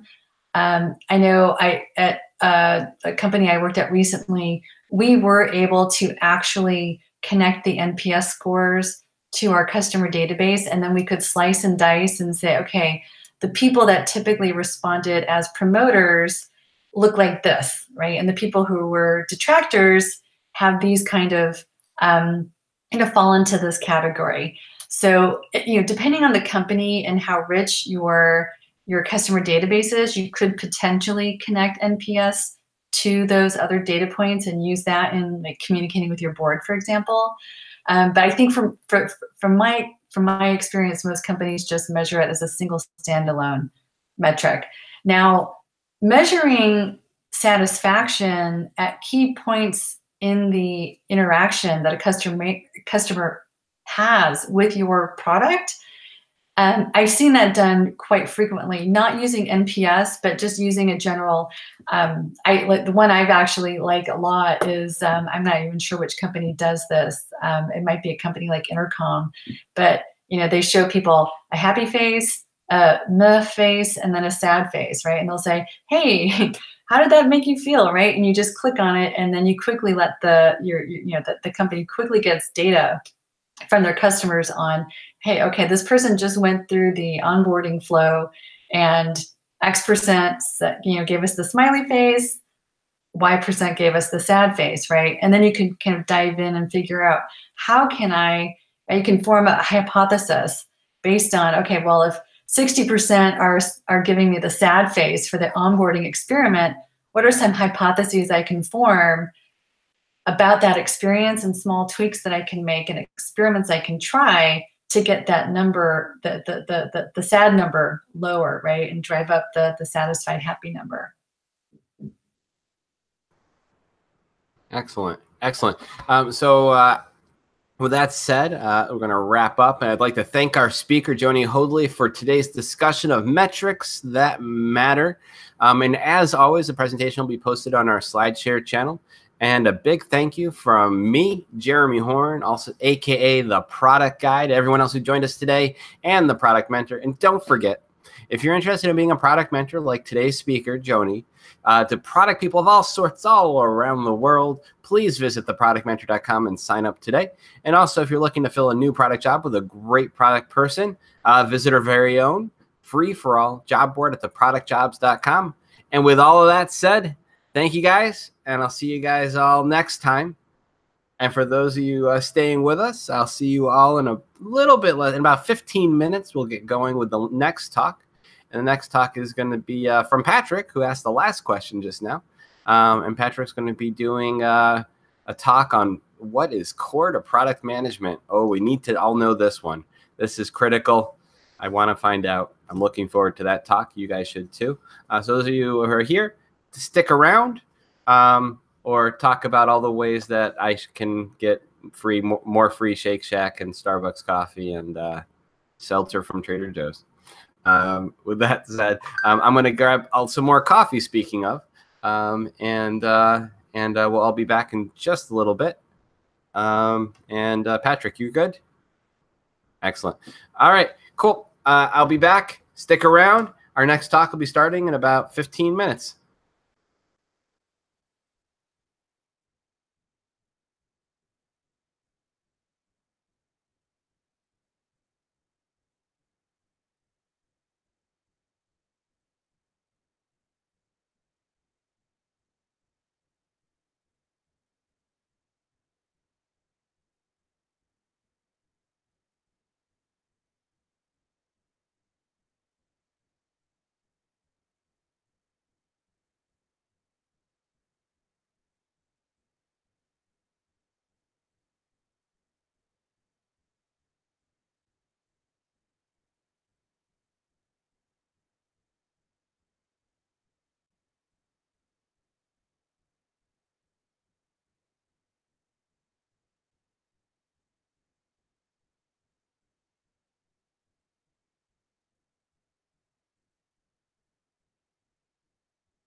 Hello. We're going to get going in just a moment. Everyone in the room can turn their video on, keep themselves muted. Wait for you guys to do that.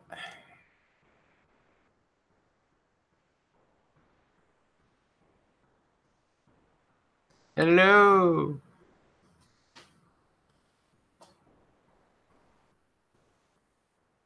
I see Patrick. I see Hannah. I feel like I'm on Romper Room right now. And I heard Magdalene. There we go. All right, just keep yourselves muted. Thank you very much. All right.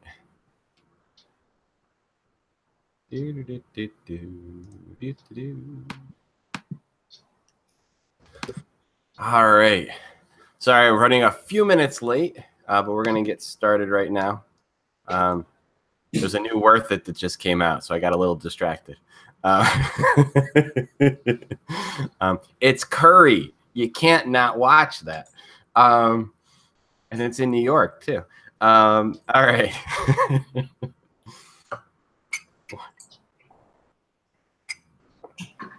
All right. Everyone good? Hannah, if you can mute yourself. Thank you. All right. It's Sunday, September 16th, 2018, and this is the Product Mentor Talk. Today we're joined by one of our mentors, Patrick Hoffman. He's going to be leading a talk on what is core to product management, why technical enough is a real thing, and what is more critical to your success. Whew, that's a long title, but he's going to break it all down for us and explain it all. So those of you who might be joining us for the first time, allow me to just briefly explain the format for you. The people you see along the bottom of your screen are mentors and mentees in the current session of the Product Mentor Program. It's a global initiative where we pair up mentors and mentees from all around the world to help make better product people and products and all that kind of fun stuff. Let me just start by, we'll do some quick introductions. I'll tell everyone a little bit more about it after that. Start with the person closest to me. What's your name? Are you a mentor or mentee? And where are you? And let's start with Patrick very quickly. Sure. So my name is Patrick Hoffman. I'm a mentor. My mentee is Hannah. I'm based in the Bay Area. I work at Udacity, and I'm heading up the product development for our enterprise product. Excellent. And Magdalene. Hi, my name is Magdalene. I am a mentee, and my mentor is Andrew, and I'm here in San Francisco. I'm a product manager. And Hannah. Hi, everyone. My name is Hannah. My mentor in the program is Patrick Hoffman, and I'm located in New York City, and I am a product owner at PWN Health. Excellent. And I am Jeremy Horn, also known as the Product Guy, and I'll be moderating here today. So as the talk goes on, feel free to post your questions to the live stream, whether if you're joining us on YouTube, the chat's right next to the video. If you're joining us from the website, theproductmentor.com/live, on the top of the screen, you'll see the video. Right below that, you will see a place to post your questions. If they're topically related, I'll find a good moment to interrupt Patrick as quickly as soon as possible. So that he can give you, we can dig into whatever questions you might have. It's a little bit more generic more product management-y, broad, general source of questions, or just other questions about life. I will still pass those along to Patrick. I'll just usually save the more general things till the end of the talk. With all that said, let's get started. Let me hand it over to you, Patrick, to take it away. Sounds good. Thanks, Jeremy.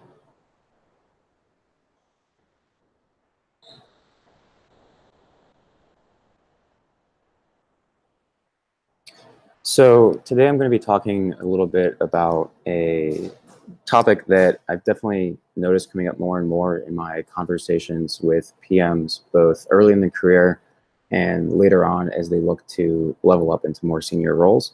And so what this is, in summary, is basically like what are critical to being a product manager. In the context of how product management has changed in the last really 10 years and how people view product management and what it takes to both get into product management, but to then really level up and go to that next tier in your career as a PM. So high level, for many of you, my name is Patrick Hoffman. I work at Udacity. I'm heading up the product development of our enterprise product, which is serving multinational companies around the world. Prior to Udacity, I was over dealing with more mobility and consumer-facing goods, as well as products such as bike share, electric bike share for cities. So for many of you, like definitely those who are PMs or those who may be looking to get into PM, a lot of people see this as being the path where a product manager is somehow the magical combination of someone who has technical engineering background paired with some business savvy. So a lot of people think you have to either start off going into something like computer science or engineering, and then after having done that and proven that you really have technical chops, transitioning over into business, either doing your own startup or somehow getting into more of an operations role in a company. Alternatively, other people think you have to start off with a degree in business or economics, and then eventually somehow pick up, these magical skills of Python or SQL or HTML if you're dealing with more web properties.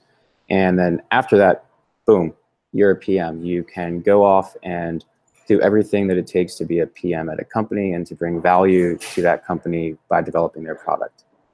And this is a premise that I actually kind of call into question, and I'm seeing called into question more and more by other PMs who have also been in the field for a while. So historically, the accepted model has three parts, and those are technology, UX, and business. Tech being that you understand the stack, you know what it takes for your engineers to build something and how long it's going to take. Now, this has begun to change a little bit as technology moves faster. You don't always know exactly what's going to be in your tech stack. If you're now getting into being a PM, dealing with deep learning models, well, that's radically different than 8 years ago when suddenly mobile hit and it was a huge thing, or a decade earlier when it was just the web in general and getting into how you do payments and marketing and everything else online. So, tech is important, but people tend to think that you have to know this. You have to really be able to go down into the weeds of any engineering stack with your engineers and talk to the same level as those engineers.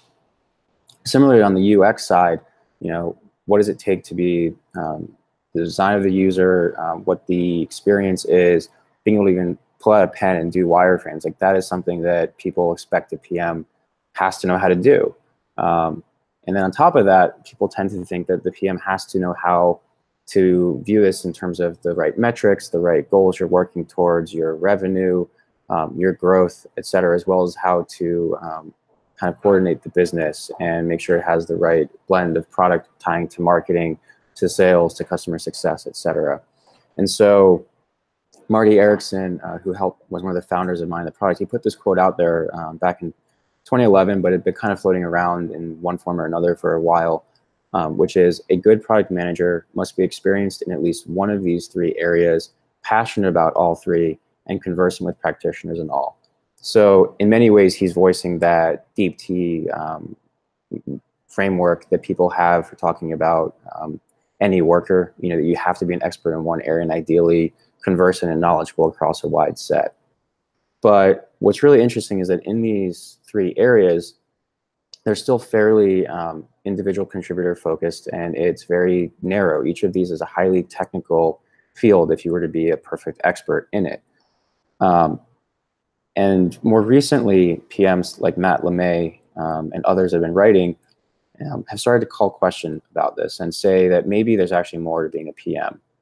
Because really, when you look at this, okay, technology, great, like what goes into an engineering stack, and UX, okay, what makes for a good user experience and how to be responsive and how to, work whether the people have good vision or not good vision, as well as the business acumen. Like, that's great, but things are missing from this, things that are critical to being successful as a PM and really bring value to your organization.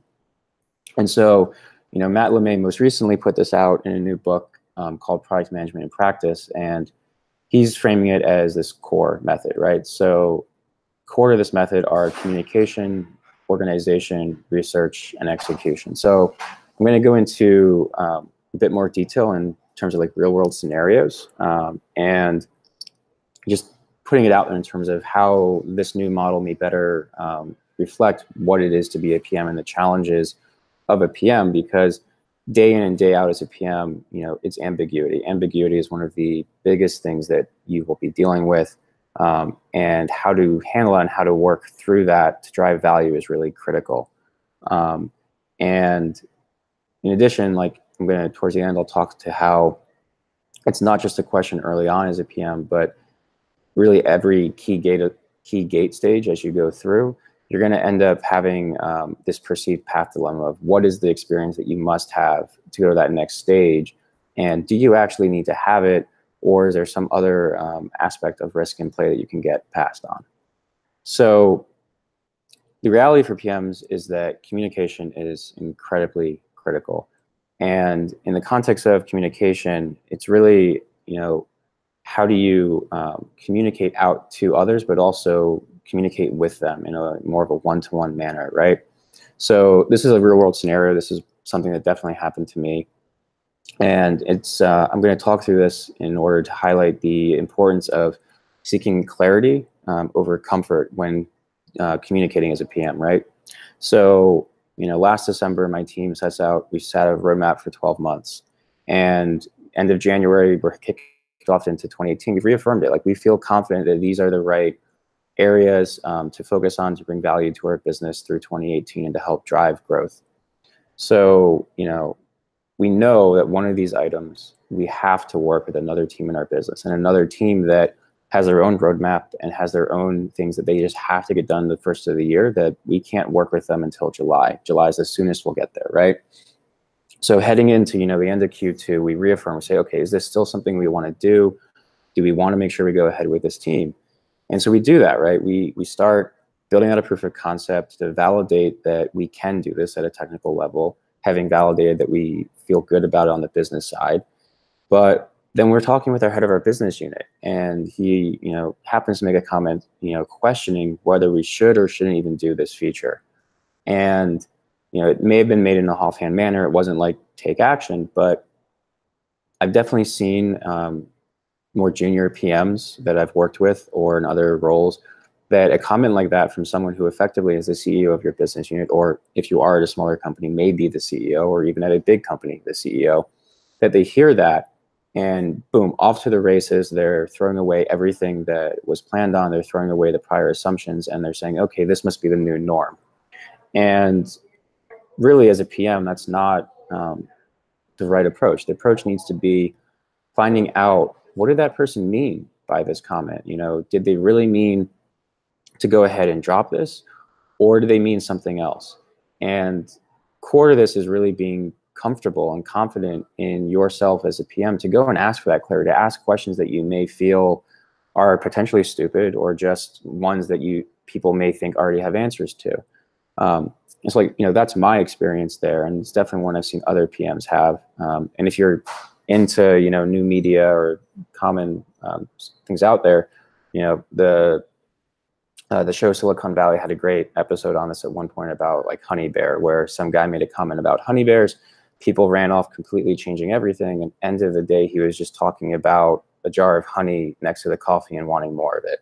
So you have to be willing to go and seek clarity on any questions that come up where you may feel slightly uncomfortable, or you may not know the answer. And so just as important as communication is organization as a PM. It's when you're working with engineers and other people, organization is critical. How do you organize your team? What are the processes? What are the workflows?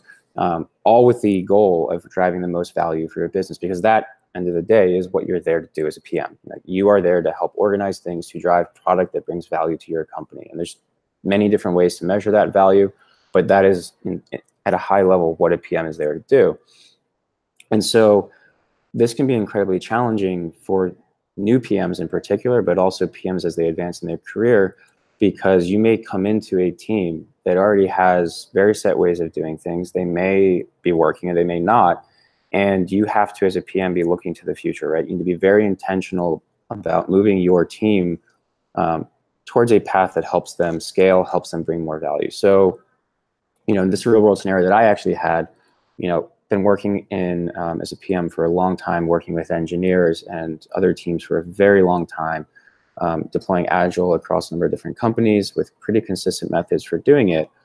But most recently switched from a company where I had 20 engineers, had a pretty consistent process, also had designers, to a place where I landed and boom, 3 engineers, no designers.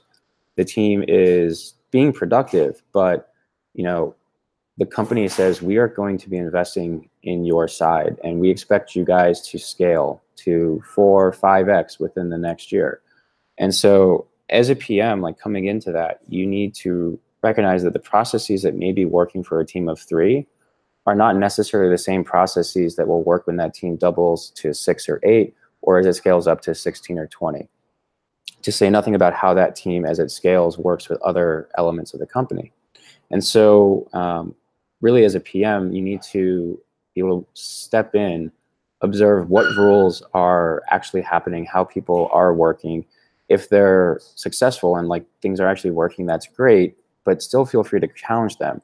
If they're not working, like this is the hardest thing for a PM is, okay, how do you go through setting up a feedback loop to understand what's not working, what new piece of that to try and change to see if it improves your operations. And this could be inside a team, but also it could be for how that team interacts with others, right? So as a product manager, you're going to be working potentially with engineers a lot, but you may work with others. You should ideally work with sales, with customer success, with your marketing department and your operations. Depending on what you do, you may work with others, finance, accounting, G&A, et cetera. And in this capacity, you're doing more than just organizing an engineering team. You're doing more than just shipping a product. You're making sure that your company as a whole or your team as a whole is cohesive and is organized and is aligned. And so leveraging that earlier communication side paired with organizational processes is critical. And that's not something that falls under that tech stack. It doesn't fall under the UX stack. And maybe parts of it fall under business, but even then, not really. It's not, you know, how do you grow a business? This is the day-to-day of how do you really optimize and get the teams to be performant. And so it's really like key to think about it as a PM and to step back and be intentional when you see these challenges where these things pop up and know that it's important to give time to your organization, how you process. And it's just as important really to make sure that your processes aren't just about the people side, but also about how you engage with your users and how you start understanding them, which ties into research. So, you know, research is incredibly important to PMs, and both user research, market research, technical research, all of those different areas fall into play. So one of the biggest things most important to being a PM, you know, it may not be that you have that technical experience, or you have that UX experience, or you've gone and done, you know, learning algorithms for machine learning or business and done your own startup. It's that you have that innate curiosity that if you see a new area that is important to your business and to your product, that you're going to go out there and you're going to learn about it. You'll learn about it any way possible. You may learn by doing, you may learn by identifying great practitioners in that area and just grabbing coffee with them, talking with them, trying to understand what it is that motivates them. And that same understanding at a technical side, say if you want to understand the changes in machine learning that are coming about and how it may impact your product or your market space, those same things apply to your actual product and your users. Your users are incredibly important. And a lot of junior PMs may fall into a trap of thinking that they know best. They know what the product needs. They know what their users need without actually going out and talking with their users.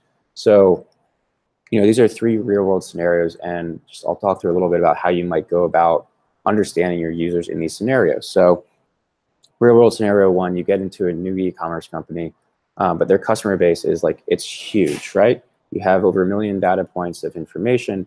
So how do you go about understanding your users? And so there's different methods, right? And in this case, it's great because you have a huge set of data. You can slice through it depending on if your company's been collecting the right data points to understand these people, their buying behavior, their motivations, their behavior on the site. And so you understand whether you're optimizing your experience to really best serve them and their needs.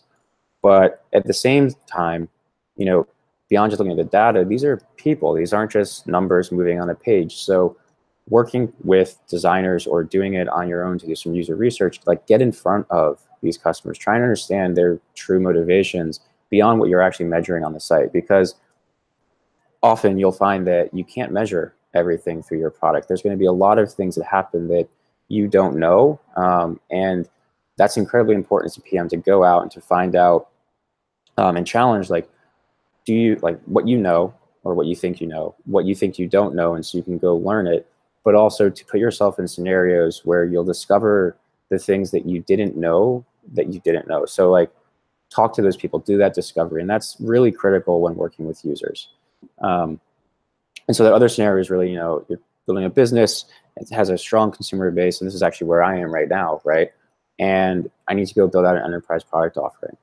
So, some people may go, okay, cool, we have this product, it's working in the consumer space. Much of this product is going to map over directly to an enterprise space. So we don't really need to do much more beyond building up sales and marketing, and maybe a little bit of tooling around reporting or such, because enterprise, they really love data and reporting. But the reality, and definitely the reality I've found, is that that's not actually the case, that a user and end customer in a consumer space has very different motivations than the same type of user in an enterprise space, even sometimes if they're the exact same person. So in the case of Udacity, a learner on the consumer side looks similar to a learner on the enterprise side, but actually looks radically different because there are different levers in play, because they're doing it through their company, because they're not doing it on their own. And that applies just as much whether it was Dropbox, who started off consumer and went into the enterprise, or other companies. And as a PM, like, you're going to always be looking to help your company grow, to discover new opportunities. And so whether that's going from consumer into small business or into enterprise, or the other way around and bringing an enterprise product out into small businesses and eventually to consumers, those are things you're going to deal with as a PM. And so researching and understanding your users and those different segments of users is just critical. It's a critical skill to have as a PM, and it doesn't necessarily fall under that tech stack or that UX stack or that business stack. It kind of blends across, as well as with frameworks and methods. So, those are really core scenarios. And another example, like say SaaS, right? So you have a SaaS company, it makes things easier for small businesses, but how do you go about understanding your users, right? So you go into a company, say you go into like a Shake Shack, and you're selling into the manager or the CEO even,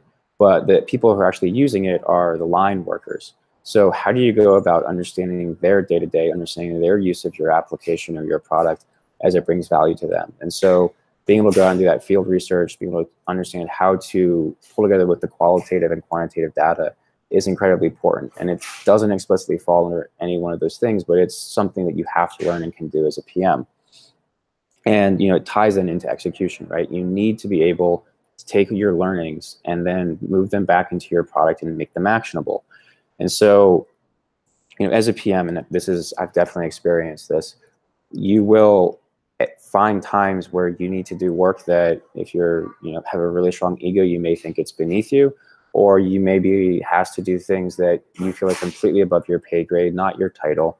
And you need to learn as a PM how to navigate this, how to understand that end of the day, your job is to bring value. And that may mean, the Marty Gagan thing of bring the donuts, just go get the donuts, get your engineers to be happy, take the tiny things off of their plate so they can just truly focus on what they're doing and not have to worry about, okay, do they have food? Do they have their coffee? Do they have snacks? Do they have a comfortable chair? Like, that is just something that sometimes you need to do as a PM. You need to make your team work. And I can definitely tell you I've experienced that running like offsites for my team. I'll wake up early and help cook breakfast because I just want them to focus and not necessarily get bound in, okay, did they get food? Did they not get food? At the same time, a CEO may come and ask you to step into a room and to act as if you're a vice president, or to act as if you're the head of something that on paper you're not. Were you to hand over a business card, it might say product manager. Hell, it might say project manager.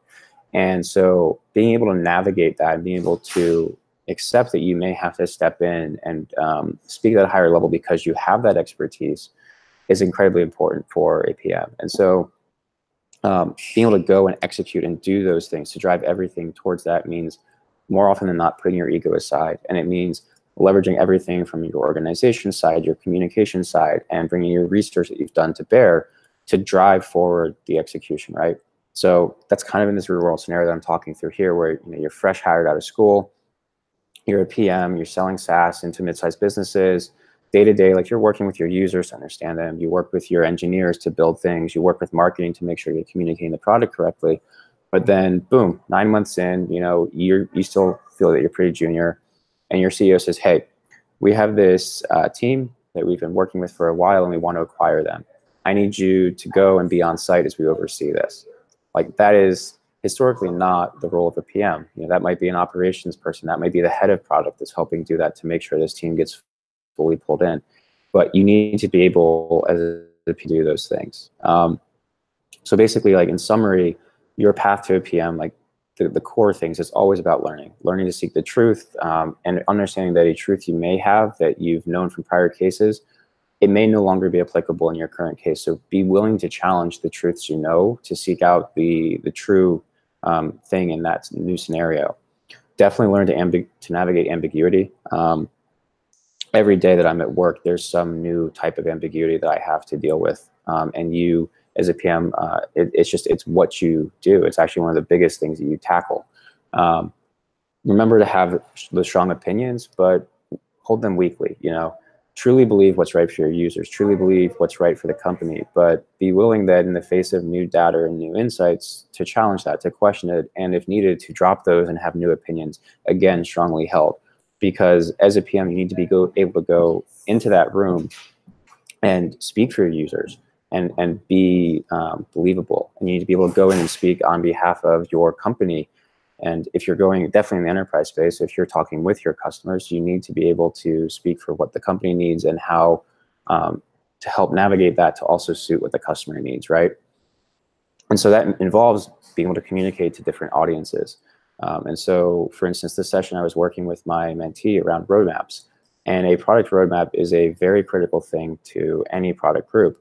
But the roadmap needs to be presented differently to an executive, to an outside customer, to an engineer. And so as a PM, it's really critical to know how to navigate and how to take the same information but repackage it and rebundle it to make it more digestible to people based on what they're looking for.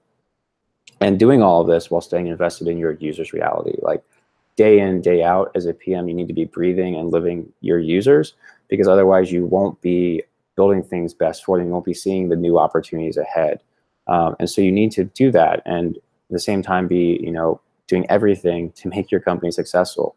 Like, that is your driving mission as a PM or head of product or a VP of product or a product owner, is to make your team, make your product successful. And success often measured in terms of growth, revenue, adoption, et cetera. But again, just keep learning, keep growing, because as you go through your career, you'll find that, you know, early on, maybe it was, okay, do I have enough technical experience? These job descriptions are asking for, you know, a background in CS. I don't have that. How do I go about proving to them that I have what they need to take a risk on me? Later on, you know, 5, 6 years into your career, you want to go and become a director. How do you prove out, having not managed people, that you have the capability to step up to be a director, to run teams of 30 to 50? How do you then later go up to the level of VP or the head of product? Those are things that a PM really encounters all throughout their career. And so that's really like the core and the takeaway, and why I do agree with people like Matt LeMay and others that there's far more to being a PM, and far more critical things than just, do you understand a tech stack? Do you understand, you know, the operational side of UX? And do you understand, you know, the business economics of building and growing a company? So that's basically it. Cool. We just had a question come in from Marcelo, asking if you could give some examples of the ambiguity that you have to tackle on a daily basis, and maybe how you deal with it. Sure. Let me think about one that I can actually share. So, okay. So perfect example, right? I am building a new, or taking an existing product in a process that worked once, right? Worked, say, 7, 8 months ago, and now we want to take that and scale it. But we want to take all the learnings from that time and scale it again. So in doing this, you know, you iron out a new process where this team owns this portion, this other team owns this portion, and there happens to be a conversation, perhaps you weren't even in the room, between team A and team B. And out of that, team A, you think that coming out of it, team A and team B are aligned. They both agree on what's going on. But the reality is that, you know, 2 weeks go by and team A hasn't shipped what team B thought they were going to ship. Another 2 weeks go by and team A still hasn't shipped. And you start going, okay, did team A really believe that they were required to or doing this? And you go back and you talk with them and you start to understand, okay, this team thought that this team B had to ship, say, this other feature set first, and that once this was built, they would go and do their work. So there was an ambiguity there, and it wasn't completely clear between those teams what the critical path was and what the flow was and whether they could run in parallel or if there really were those inbuilt dependencies. So unfortunately, that's not a specific case. I'd love to give you one very specific, but let me think if I can find another one that I can actually share. Okay, so way back early in my career working at Social Bicycles, which is now called Jump, there were two engineering teams, right? So we had our kind of our core embedded software, and we had our server-side web software, mobile app, everything else. And we have bikes that are out in the wild, and we were kind of pioneering this new method of being able to let you book a bike remotely. Like, think of it like having Uber and you could click a button and get a ride. But for us, it was that there's a bike out there that you can physically walk up to and punch in a code. And at the same time, you can pull up your phone, find that bicycle, hit a button. So in that scenario, right, there is a queuing of messages that goes on to say, should this bike be bookable and who wins? And you end up in a race condition potentially, where if I'm at the bike and I'm typing things in and someone else is on the web clicking a button, which one of us should win, right? And partly this is the business logic of that rule set, but also it's the technology. If the bicycle is the owner of the logic and saying who does or doesn't have rights to it, then you end up architecting your system quite differently than if the server side is doing that. And so the ambiguity that we found there was that the embedded side had gone through a number of iterations and changes in team members, while the server side team had been pretty consistent. And so the reliability of the embedded was in question historically. So to date, the server side had been the one owning it. And we now, having redone our hiring and our operating side of our embedded software, we're like, no, we really trust this team. We like what they're doing. And business logic wise, we think the bike should be the ultimate arbiter of this. But now you have to navigate that ambiguity of how do you convince the server side team to trust these people, since they haven't necessarily had that experience? And how do you help your CEO, ultimately, who may have to step in and tell these two teams how to work together? How do you help them understand this when they don't understand things at a core technological level? They don't understand that the queuing system, they don't understand the connections between the bike and the web, and they don't understand necessarily the fullness of the business logic. They just want their users to have a brilliant customer experience so that they come back, they keep using it, and they refer others in.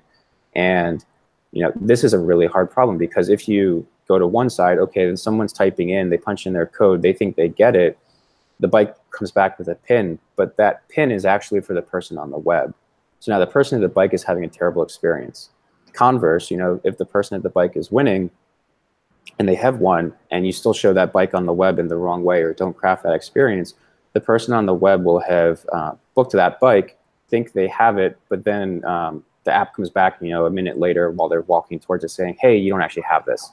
And they pull up to look for other bikes and they go, what? There's no other bikes around. Now they don't have that means of transportation that they were looking to have. So there's going to always be different types of ambiguity as a PM. Those are just two examples of ones I've had. Awesome. Well, looks like that's all the questions we have today. I'd like to thank our speaker, Patrick Hoffman, for telling us and walking us through all the things that are core, or should be core, or you should consider core to product management. And as always, the presentation will be posted to our SlideShare channel. And a big thank you from me, Jeremy Horn, also known as the Product Guide, everyone else who joined us today, and the Product Mentor. And also don't forget, if you're interested in being a product mentor like today's speaker, Patrick, the product people of all sorts all around the world, please visit theproductmentor.com and sign up today. And also, if you're looking to fill a new product job with a great product person, visit our very own free-for-all job board at theproductjobs.com. And with all that said, thank you guys, everyone, for joining us today. And I'll see you guys all next time at the next live stream. And with that said, bye.